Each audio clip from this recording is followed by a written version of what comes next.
temple of thy spirit.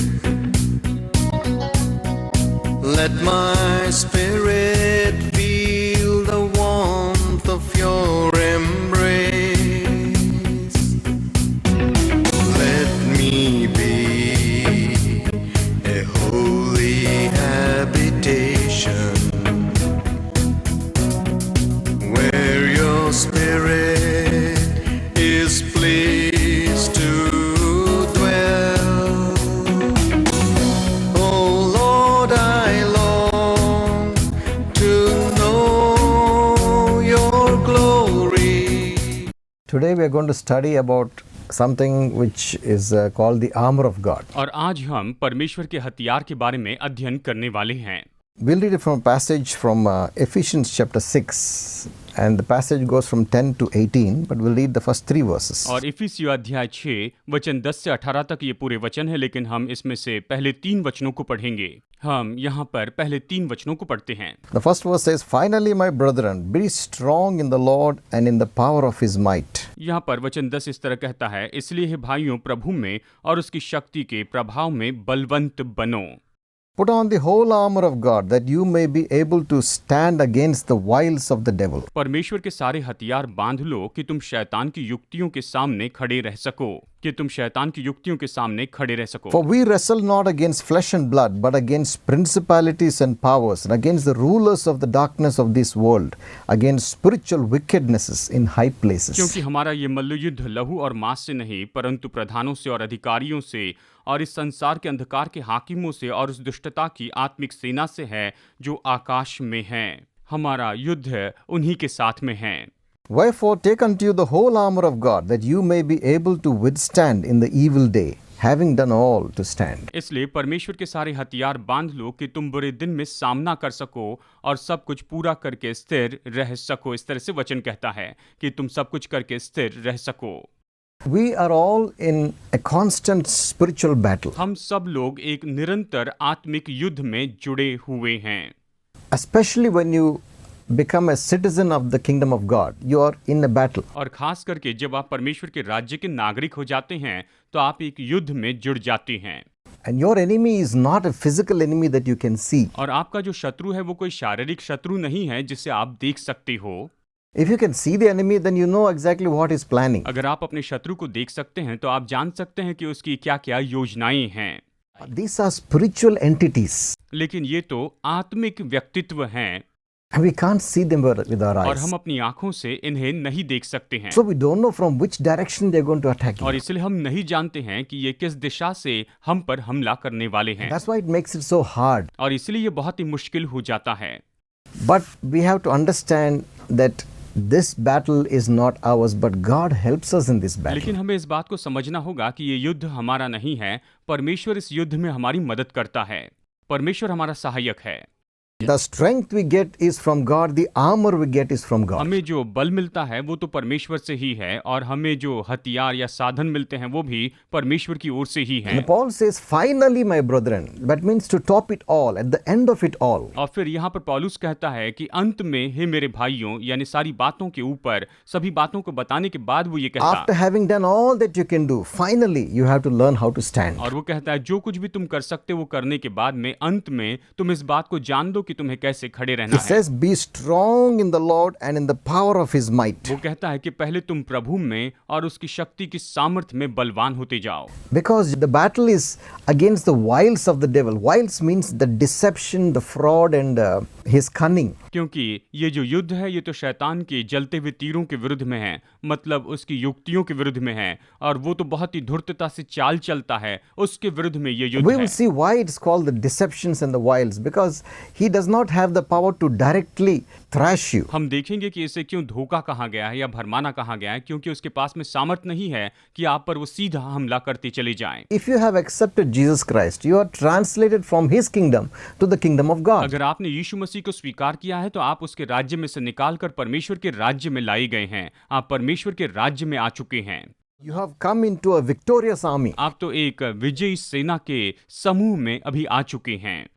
So what is the meaning of be strong in the Lord in the power of his might? We'll just define those तो अभी terms. इसका मतलब क्या है? ये कहता है कि तुम प्रभु में और उसकी शक्ति की सामर्थ्य में बलवान होते जाओ। इसका अर्थ अभी हम यहाँ पर जानने की कोशिश करेंगे।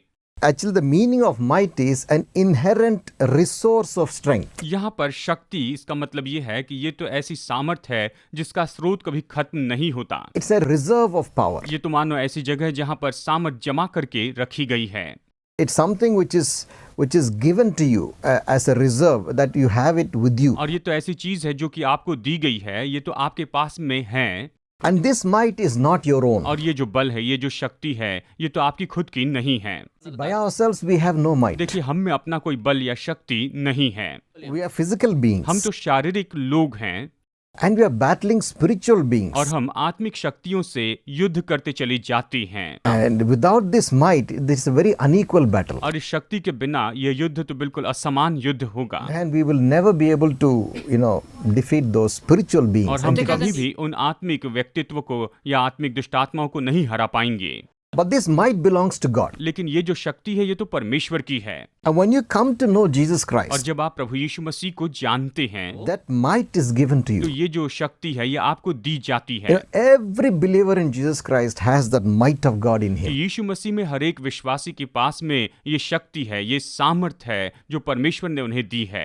A pastor once said, एक बार एक पास्टर ने कहा, weakest Christian जो सबसे कमजोर विश्वासी है, on his knees जब वो अपने घुटनों पर आता है, will defeat the तो devil. वो शैतान को हरा देगा। That is the might God has given every believer. देखिए, यही तो वो शक्ति और सामर्थ्य है जो परमेश्वर ने हर एक विश्वासी को दी In है। Philippians chapter 4 and verse 13, फिलिपियो अध्याय 4 वचन 13 में हम इस तरह से देखते हैं। Paul says, I can do all things through Christ who strengthens me. पौलुस कहता है कि मसीह जो मुझे बल देता है, उसके द्वारा मैं सब कुछ कर See, सकता हूँ। and this might is given to us by Jesus और Christ. ये जो शक्ति, ये जो सामर्थ है, ये तो हमें प्रभु यीशु मसीह द्वारा दी गई When है। Jesus died on the cross, जब यीशु क्रूस पर मरा, he got this might and he gave it to us. उसने ये शक्ति और ये सामर्थ पाई और उसने हमें ये दी। When he was leaving this world, he said, all power is given unto me. और जब वो इस पृथ्वी से जा रहा था, तो उसने कहा कि सारी सामर्थ मुझे दी गई है। इस तरह से उसने अपने चेलों से कहा। All authority is given वो unto me. कहता है कि सारा अधिकार मुझे दिया गया है। He says, go in my वो name. कहता है मेरे नाम में जाओ। That might has been given to us by और Jesus. ये जो शक्ति, ये जो सामर्थ है, ये यीशु के द्वारा हमें दी गई है।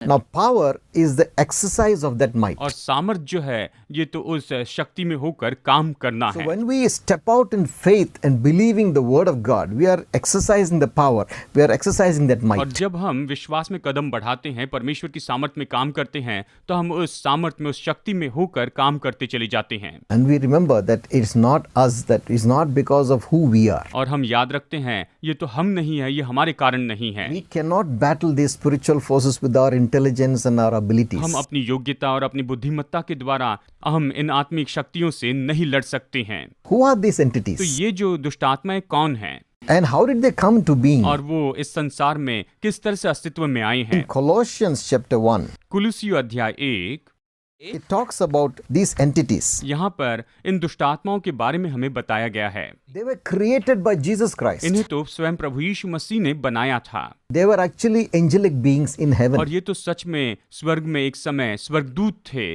It says in Colossians chapter 1 and verse 16, और कुलुसियों अध्याय 1 वचन 16 में इस तरह से कहता है, For by him were all things created that are in heaven and in the earth, visible and invisible, thrones and dominions, principalities or powers, all things were created by him and for him. क्योंकि उसी में सारी वस्तुओं की सृष्टि हुई, स्वर्ग की हो अथवा पृथ्वी की, देखी या अनदेखी, क्या सिंहासन, क्या प्रभुताएं और क्या प्रधानताएं, क्या अधिकार, सारी वस्तुएं उसी के द्वारा और उसी के लिए सृजी गई हैं। वचन कहता सब कुछ उसी ने बनाया है। He created all the angelic host. और उसी ने पूरे स्वर्गदूतों के यानी सारे स्वर्गदूतों को बनाया है। There was one archangel called Lucifer. और एक प्रधान दूत था जिसका नाम था Lucifer. He used to worship God. और वो परमेश्वर की आराधना किया करता But था। pride came into him. और उसमें घमंड आ गया। And because of his pride, he rebelled और against उसके God. घमंड के कारण उसने परमेश्वर के विरुद्ध में बलवा किया। And this powerful angel, और ये जो स्वर्गदूत था, जो कि बहुत ही सामर्थी था, principalities and powers and high places, wickedness, he became a wicked angel. जिसके पास में अधिकार और सामर्थ था, और वो एक दुष्ट ऐसा शैतान बन गया, दुष्टात्मा बन गया। But he had his power. उसके पास उसकी सामर्थ है। And even though now he's a fallen angel, he has his power. हालांकि वो अभी गिरा हुआ स्वर्गदूत है, लेकिन फिर भी उसके पास उसकी सामर्थ है। So actually we are battling against such powerful entities. यानी हम सच में ऐसी सामर्थ्य दुष्ट आत्माओं के विरुद्ध में लड़ते जा रहे हैं। But Jesus, when these angels fell, he took along with him many other angels who also rebelled against God. और यहाँ पर जब शैतान नीचे गिरा तो उसने अपने साथ में दूसरे स्वर्गदूतों को ले लिया और उन्होंने भी परमेश्वर के विरुद्ध में बलवा किया। So there are ranks among these evil spirits and these spiritual entities. There are ranks among them. यानी ये जो दुष्ट आत्माएं हैं, हम कह सकते हैं कि इनमें अलग अलग क्रम होता है। But Jesus, when he came to this world, लेकिन जब यीशु इस पृथ्वी पर आया, he came to first of all save us from our sins. वो सबसे पहले हमारे पापों से हमें बचाने के लिए आया। He came to pay the price for our वो sins, हमारे पापों के लिए दाम चुकाने के लिए आया to rescue us from the kingdom of कि darkness, हमें अंधकार के राज्य से बचाकर निकाल ले, इसलिए वो आया। and to destroy the powers of darkness. और वो अंधकार की सामर्थ को नाश करने के लिए आया। These principalities and powers, he came to break their hold. और ये सारी जो प्रधानताएं और अधिकार हैं, वो तो उनके अधिकार को, उनकी शक्ति को तोड़ने के लिए ही आया था, So that they won't have power over us. इसलिए कि वो हम पर कोई भी अधिकार न रख सकें, So that we can have victory over those principalities and कि powers. हम उन सारी प्रधानताओं के ऊपर में हम अधिकार रख सके, विजय प्राप्त कर सके, इसलिए वो आया। Colossians 2 and verse 15. कुलुस्सियों अध्याय 2 वचन 15 कहता है, The Bible says, and having spoiled the principalities and powers, he made an open show of them, triumphing over them in the cross. और उसने प्रधानताओं और अधिकारों को ऊपर से उतार कर उनका खुल्लम खुल्ला तमाशा बनाया और क्रूस के द्वारा उन पर जय जयकार की ध्वनि सुनाई। So Jesus Christ has already defeated them. यानी प्रभु यीशु मसीह ने उन्हें पहले से ही हरा दिया है। And you know our position in Christ. और आप जानते हैं मसीह में हमारा जो स्तर है, The Bible says that in Ephesians, God raised him up to be seated in heavenly places with God the Father. Bible कहती है कि परमेश्वर ने उसे ऊंचे पर उठाया और उसे अपनी दाहिनी और अपने साथ अपने सिंहासन पर बैठाया है। Far above all principality and power, it says in Yeah, Ephesians chapter 1. इफिसियों अध्याय 1 में ये कहता है कि सारी प्रधानताओं और सारी सामर्थ के ऊपर में उसने उसे बैठाया है। And Ephesians chapter 2 says, we have been raised together to sit with और Christ. इफिसियों अध्याय 2 कहता है कि हम मसीह में उसके साथ में उठाए गए हैं कि हम राज्य कर सके। उसने हमें उठाया है। So in Christ, मसीह में, in his power, उसकी सामर्थ में we are also seated in heavenly places. हम भी स्वर्गीय स्थानों में बैठाए गए हैं। With Jesus, यीशु के साथ में far above all principalities and powers. सारी प्रधानताएं और सारे अधिकारों के ऊपर में हम बैठाए गए But हैं। why do we still have to wear the armor? लेकिन फिर भी हमें हथियार पहनने की अभी जरूरत क्या है?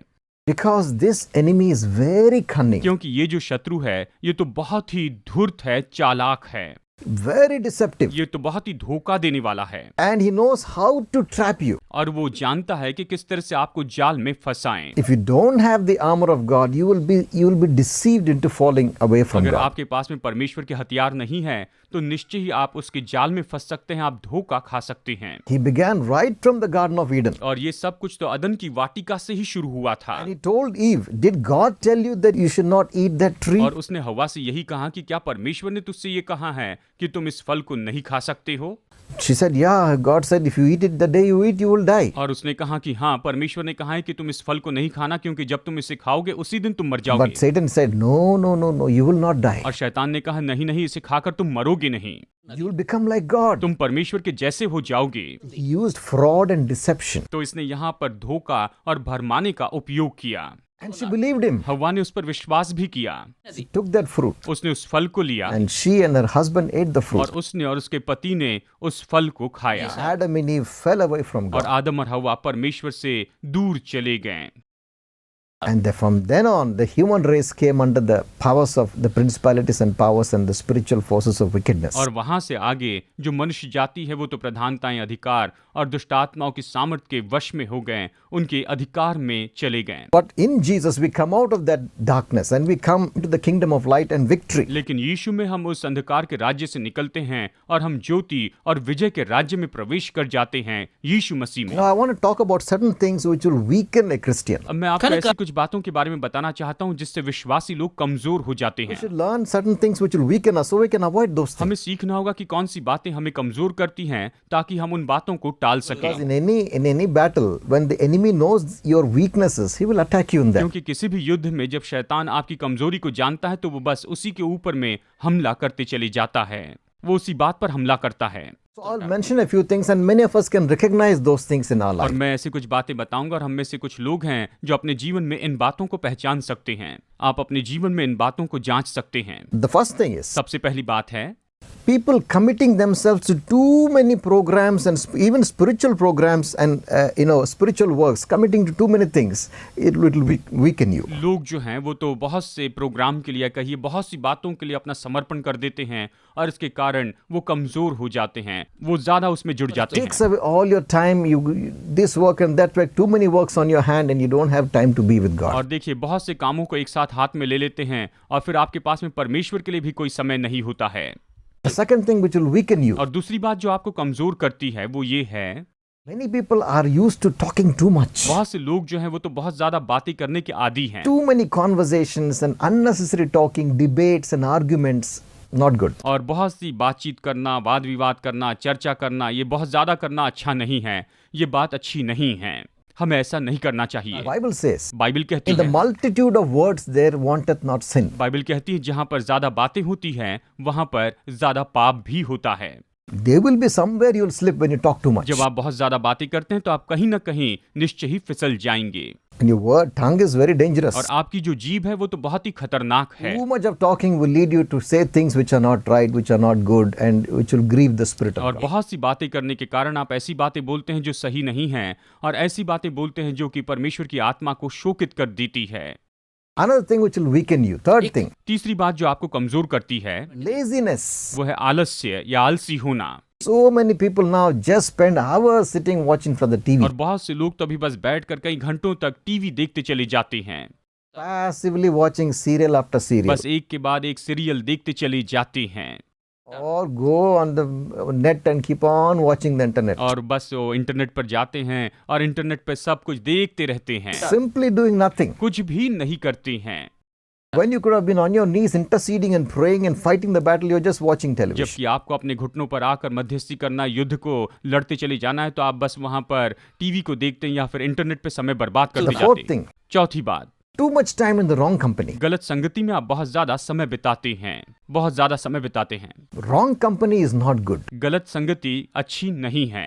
In 1 Corinthians chapter 15 and verse 33, पहला कुरिन्थियों अध्याय 15 वचन 33 में हम देखते हैं, it says, "Do not be deceived. Evil communication or evil company will corrupt your good manners." और ये कहता है धोखा न खाओ, बुरी संगति अच्छे चरित्र को बिगाड़ देती है। Evil company will corrupt good manners. ये कहता है कि बुरी संगति अच्छे चरित्र को बिगाड़ देती है। Avoid the wrong people. आप गलत लोगों से दूर रहने की कोशिश कीजिए, Because you think, oh, if I spend time with that company, I can influence them for Christ. But sometimes it is the other way around. आप कई बार सोचते हैं कि अगर मैं उन लोगों के साथ में रहूंगा तो मसीह के लिए उन पर प्रभाव डालूंगा, लेकिन कई बार ये तो बिल्कुल उसका उल्टा ही हो जाता है।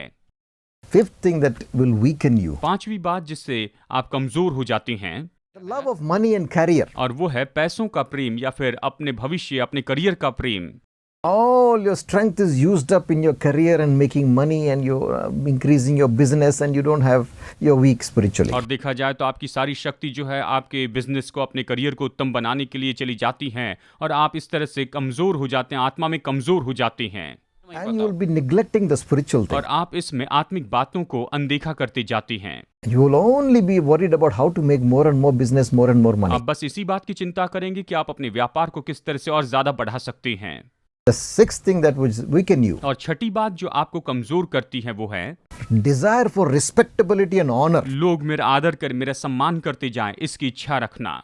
This is also one thing which will weaken a Christian. ये तो एक ऐसी बात है जो कि मसीह विश्वासी को And कमजोर it's a करती है natural human tendency. और ये तो मनुष्य का स्वाभाविक स्वभाव ही है।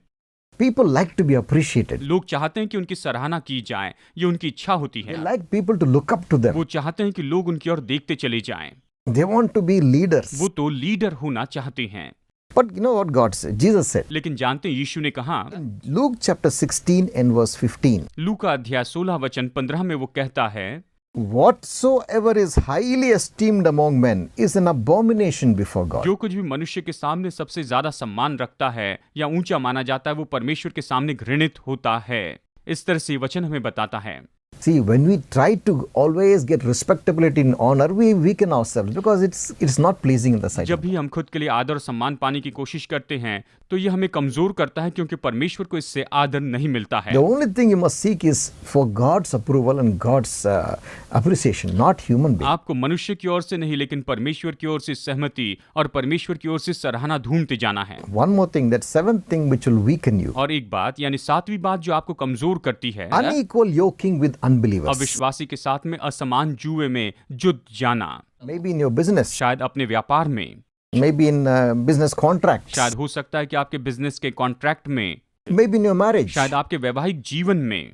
This is a very big area और ये तो बहुत बड़ा ऐसा क्षेत्र है because both of them will pull in opposite directions. क्योंकि ये दोनों जो है एक दूसरे के विपरीत दिशा में खींचते हैं। The believer wants to honor God and walk with God, विश्वासी परमेश्वर का आदर करके परमेश्वर के साथ में चलना चाहता है, but the unbeliever has no interest in what the believer believes. लेकिन विश्वासी जो विश्वास करता है उसमें अविश्वासी कोई दिलचस्पी नहीं लेता है And they will be pulling in opposite और direction, वो एक दूसरे को विपरीत दिशा में खींचते जाती हैं and it weakens you. और ये आपको कमजोर करता है You will become ineffective और आप इससे प्रभावहीन हो जाएंगे, because there will be so much of strife in that family. क्योंकि उस परिवार में हमेशा झगड़ा होते रहेगा, Misunderstanding गलतफहमी होगी, वो आपस में नहीं समझ पाएंगे, will weaken ये you. आपको कमजोर करेगा।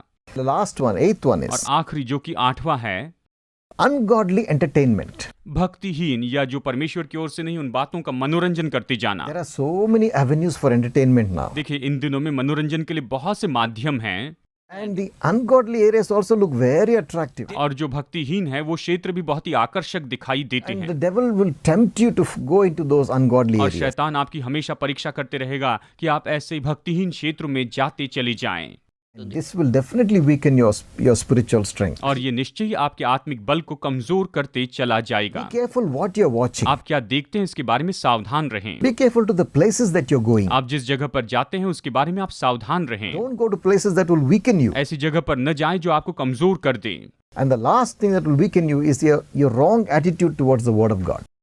और आखिरी बात जो आपको कमजोर करती है वो है कि परमेश्वर के वचन के प्रति आपकी गलत मनोदशा। Satan will always try to bring doubt about God and doubt about the word of God. शैतान हमेशा परमेश्वर और परमेश्वर के वचन के बारे में आपके मन में संदेह लाने की कोशिश करेगा। Many times they say people who go into many of these secular Bible colleges, they come out like atheists. कई बार ऐसा होता है कि जो लोग ऐसे सेक्युलर बाइबल कॉलेज में जाते हैं जब वो बाहर आते हैं तो लगभग नास्तिक होकर बाहर आते हैं They go into so much debates and arguments and finally they lose their faith in God. और वो तो इतने विवाद और चर्चा में जाते हैं कि परमेश्वर पर का विश्वास खो बैठते हैं। These are things which will weaken you. ये ऐसी बातें जो आपको कमजोर कर देंगी। Believe the word of God, it is inspired, every word is inspired. परमेश्वर के वचन पर विश्वास कीजिए, हर एक वचन परमेश्वर की प्रेरणा से ही लिखा गया है, ये परमेश्वर की आत्मा से है। Don't allow doubts about the word of God or about God to enter your mind, अपने enter मन your में heart. परमेश्वर और परमेश्वर के वचन के बारे में कोई भी संदेह को आने न दे, इसे अपने दिल में आने न दे। Today we saw what can weaken you. आज हमने देखा कि कौन सी बातें आपको कमजोर कर सकती To हैं। be strong in the Lord, आप प्रभु में बलवंत होते जाएं avoid these things. और इन सारी बातों को आप टालते चले जाएं। Avoid unnecessary talking and joking and unnecessary talk. आप बेकार की बातों को ऐसे मजाक उड़ाना और इन सारी बातों को आप ऐसे टालते चले जाएं। Avoid wrong company. गलत संगति को टालते जाएं, उनसे दूर रहें। Avoid too many programs that will take away all your time. बहुत से प्रोग्राम जिसके कारण आपका बहुत सा समय चला जाएगा, ऐसी बातों को आप टालते चले जाएं। Spend more time in the presence of God, in the word of God, in worship and prayer. Spend more time. आप परमेश्वर के वचन में, आराधना में, परमेश्वर के सामने प्रार्थना करने में ज्यादा समय बिताते चले जाएं। Fully believe the word of God and act on the word of God, walking out in faith. आप परमेश्वर के वचन पर पूरी तरह से विश्वास करें, उस पर काम करें और विश्वास में होकर काम करने वाले व्यक्ति हो जाएं। I will just close today and I'll continue this next time. मैं यहीं पर इस संदेश को रोकना चाहूंगा, अगले हफ्ते हम इसे आगे देखेंगे I will talk about what is the armor that we have to put on next और मैं time. अगली बार आपको बताऊंगा कि हमें कौन से हथियारों को पहन लेना चाहिए। And I just want to ask you. मैं आपसे ये पूछना चाहता हूँ, We talked about the principalities and powers. हमने प्रधानताएं और अधिकारों के बारे में यहाँ पर आज चर्चा की है, the rulers of wickedness in high places. ये तो दुष्ट की वो आत्मिक सेना है जो आकाश मंडल में है, इसके बारे में हमने देखा। Are you still in that kingdom of darkness or have you come to the kingdom of क्या light? आप अभी भी अंधकार के राज्य में हैं या फिर आप ज्योति के राज्य में आ चुके हैं? This is a very important decision you must make. और ये तो सबसे महत्वपूर्ण निर्णय है जो आपको लेना चाहिए। It will determine whether you're going to heaven or you're going to hell. ये निश्चित करेगा कि क्या आप स्वर्ग में जाएंगे या फिर आप नरक में चले जाएंगे। Your choice. ये आपका चुनाव है। God will not pull you or push you or force you. परमेश्वर इसके लिए आपको कभी कोई जबरदस्ती नहीं करने वाला है, But you must make a choice out of your own will to accept Jesus Christ. लेकिन आपको अपनी इच्छा से प्रभु यीशु मसीह को स्वीकार करने का निर्णय लेना होगा।